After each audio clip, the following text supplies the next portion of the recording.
Kelechi had once been a man full of dreams and ambitions. When he first met Nkiru, the woman who would later become his wife, he was enchanted by her confidence, beauty, and drive. They met at a work conference in Lagos, where Nkiru had been one of the key speakers. She commanded attention, exuding an air of success and independence. Kelechi, on the other hand, was working as an assistant to the manager of a mid-sized tech company, quietly hoping to one day break into the world of tech as a senior developer. Their relationship started on an exciting note. Nkiru admired Kelechi's soft-spoken nature, and he was drawn to her boldness. They went on dates, shared dreams, and soon enough decided to get married. Kelechi loved her deeply, and even though his family had concerns about Nkiru's assertive personality, Kelechi assured them that everything would be fine. "She's strong-willed, but that's why I love her," Kelechi would tell his mother. "She knows what she wants, and she's a go-getter." In the beginning, everything seemed perfect. They lived in a modest apartment in Lagos, with Nkiru working a high-paying job as an executive in a multinational company, while Kelechi continued his role as an assistant manager, with hopes of advancing his career in tech. They appeared to be the ideal modern couple, each pursuing their professional goals. But as time passed, things began to shift. Nkiru's confidence slowly morphed into something more controlling. She began to talk down to Kelechi, criticizing him for not contributing enough financially, even though she had never voiced such concerns before. "Why are you still in that assistant job? I pay all the bills, Kelechi," she would snap at him after a long day. "If I wasn't working, how would we survive?" Kelechi, always the peacekeeper, would try to brush off her words. He had been working tirelessly on his online job applications, but tech positions were highly competitive. Still, he loved her and believed that her frustrations were temporary. He reassured himself that once he found a better-paying job, things would return to normal. As the months wore on, Nkiru's behavior grew worse.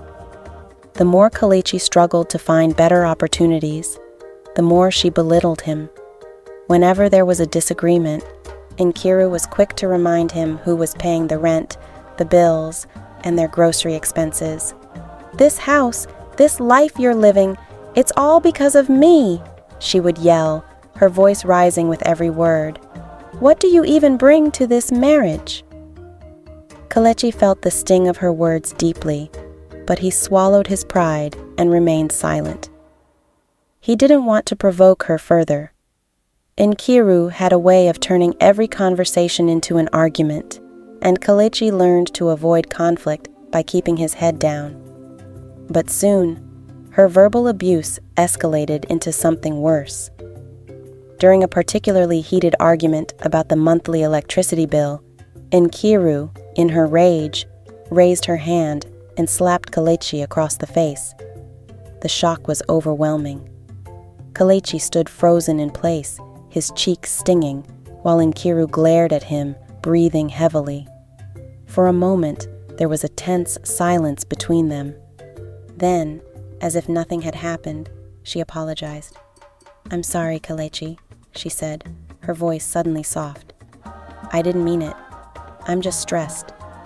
You know I love you, right?" Kelechi nodded, still in shock. He had never imagined that Nkiru would strike him.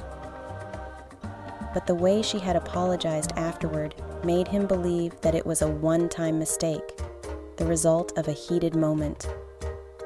He told himself that every couple went through rough patches and that things would get better. But they didn't. Over the next few months, the physical abuse became more frequent. Whenever Nkiru was angry, whether it was about money, work, or something trivial, she would lash out at Kelechi. Sometimes it was a slap, other times a shove, and each time she would apologize afterward, promising that it wouldn't happen again. Kalechi's family noticed the bruises. His mother, in particular, grew suspicious when she saw a bruise on his arm during a visit.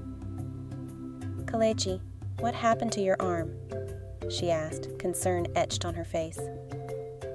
"Oh, it's nothing, Mama," Kalechi replied, quickly pulling down his sleeve. "I slipped at work." But his mother wasn't convinced. She had noticed the change in her son, his quietness, the way he avoided eye contact when Nkiru was mentioned. She had warned him about marrying such a strong-willed woman, but Kalechi had been blind to the signs. "Kalechi, be careful," his mother said, her voice filled with worry. Marriage is supposed to be a partnership, not a battlefield. But Kalechi refused to acknowledge what was happening. He was ashamed to admit that his wife was abusing him, both verbally and physically. He loved her, perhaps too much, and he couldn't bring himself to leave. Despite his family's warnings, Kalechi stayed, convinced that things would change once he found a better job. As the abuse continued, Kalechi's once happy and hopeful demeanor began to fade. At work, his colleagues noticed that he was more withdrawn, and his performance started to suffer. But he never spoke of what was happening at home. His bruises were hidden, his silence a shield. Nkiru, on the other hand, showed no signs of remorse after each incident. It had become a cycle. She would abuse him, then apologize, and Kalechi would forgive her, hoping each time that it would be the last. But deep down, fear began to take root in Kalechi's heart. He started to feel like a prisoner in his own home, constantly walking on eggshells to avoid triggering Nkiru's temper. He found himself making excuses for her even when there was no excuse to be made.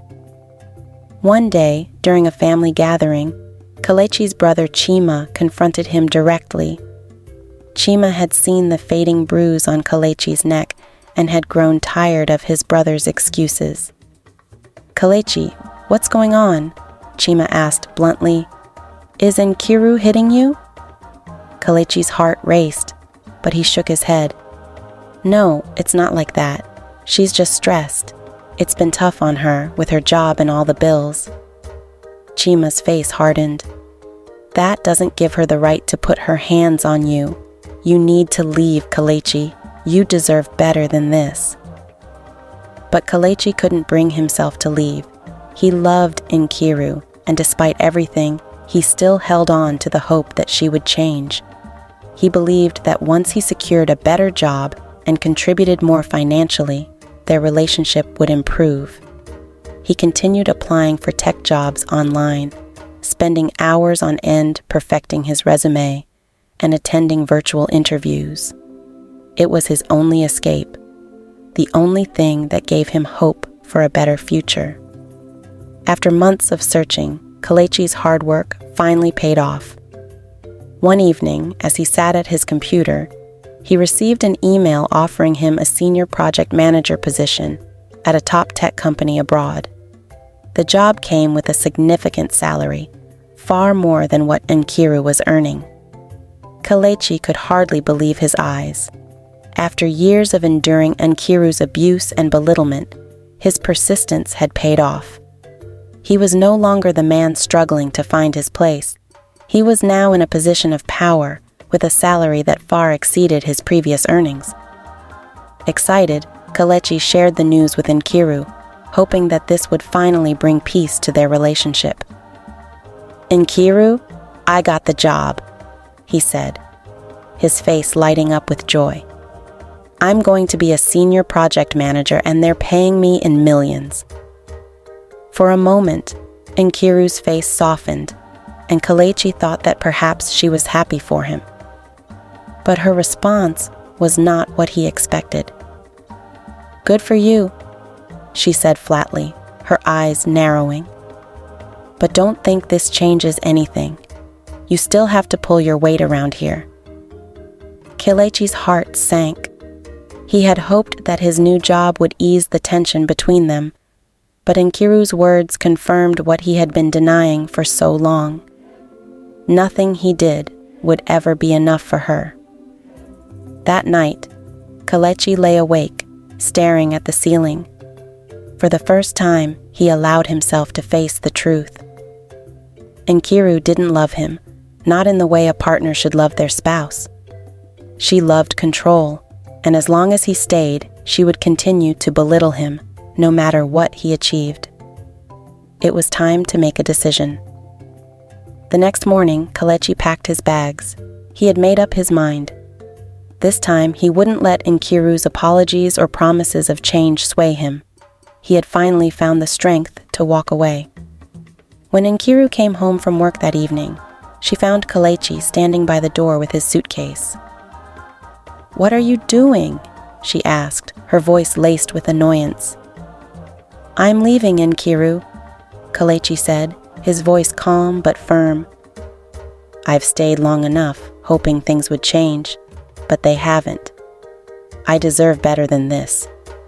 Nkiru's eyes widened in disbelief. "You're leaving me? After everything I've done for you?" Kelechi shook his head. "You didn't do anything for me, Nkiru. You did it for yourself.